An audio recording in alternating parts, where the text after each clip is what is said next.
Selamat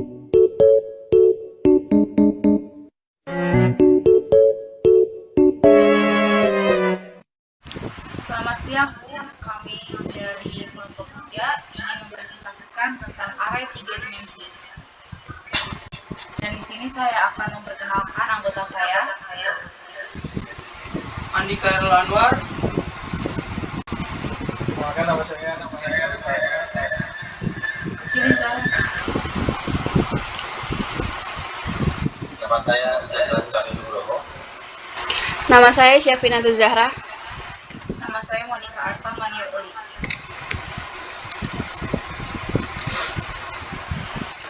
Yang pertama adalah latar belakang. Array adalah salah satu struktur data yang penting dalam pemrograman. Array dimensi 1 dan 2 mungkin lebih umum digunakan, tetapi array dimensi 3 juga sering digunakan dalam beberapa kasus. Array ini dapat digunakan dalam berbagai aplikasi seperti pemodelan matematika, grafis 3D, dan ilmu pengetahuan.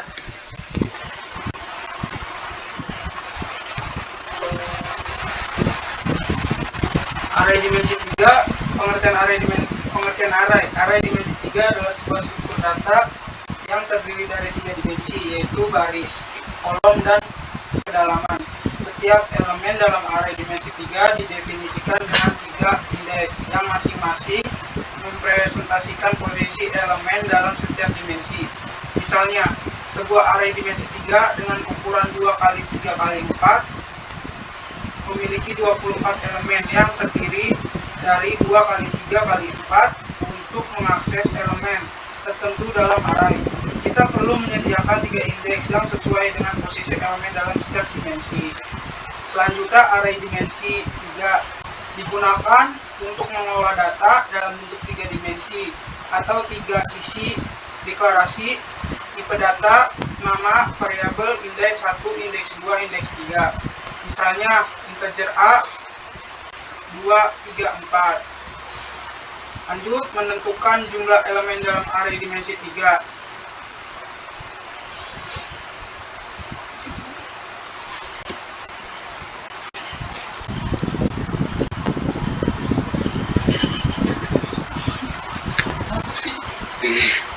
I sama dengan perkalian dari statement sebelumnya.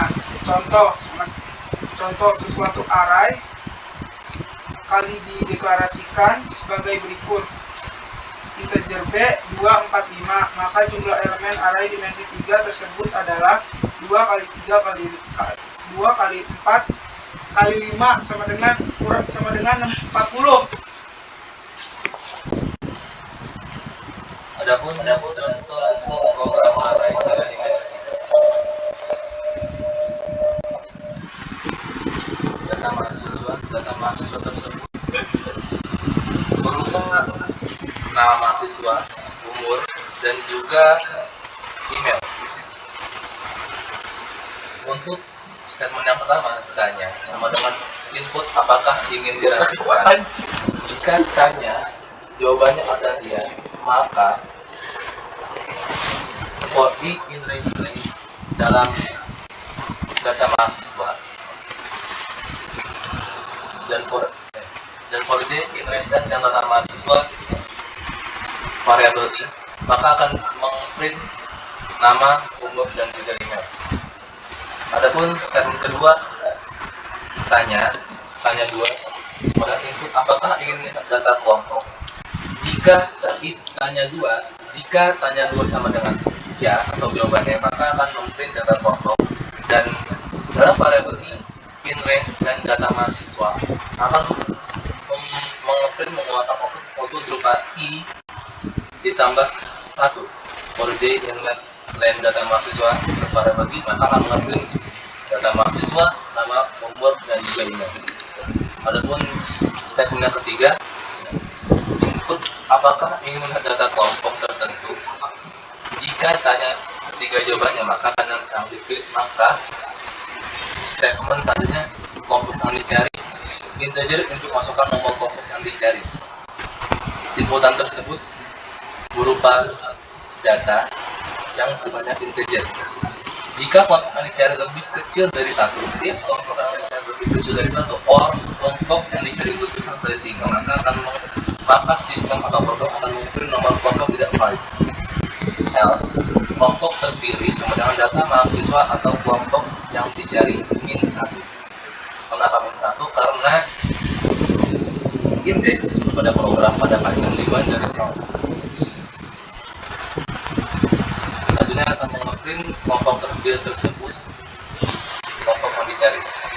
For i di-transfer kelompok terpilih mahasiswa sama dengan kelompok terpilih i, maka akan mengeprint data mahasiswa, nama, umur, dan bukti nomor.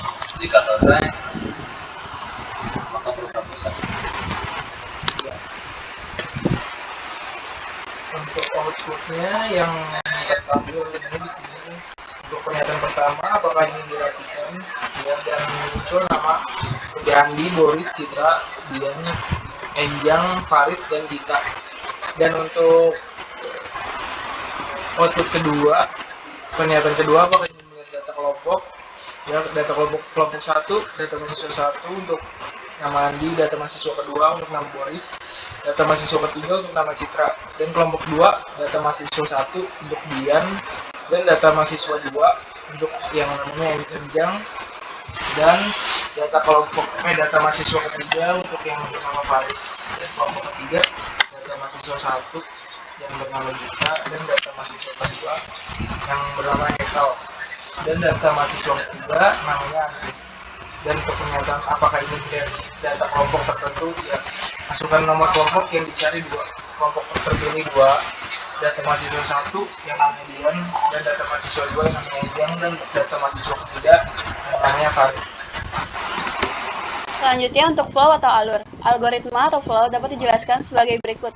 Yang pertama, user membuka program. Kedua, menginput pilihan yang diinginkan atau dicari. Ketiga, user menginput data berdasarkan program Python yang sudah dibuat. Keempat, program akan secara otomatis mengeksekusi perintah atau input yang sudah dimasukkan. Kelima, data akan menjadi terapi atau tertata jika user menginput ya pada output program. Keenam, data tersebut akan menjadi berkelompok jika user menginput ya. Ketujuh, program akan memanggil kelompok tertentu yang dipilih lalu diinput. Ke-8, program selesai. Untuk kesimpulan dari presentasi ini, array dimensi 3 adalah array yang memiliki 3 dimensi atau 3 indeks.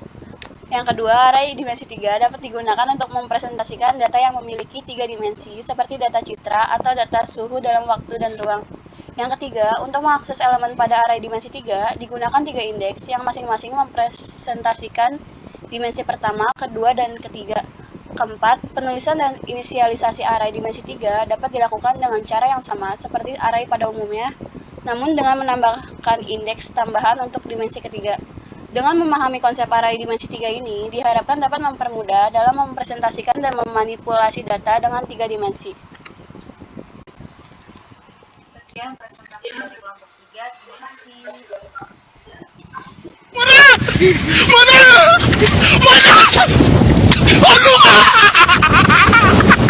Yeah!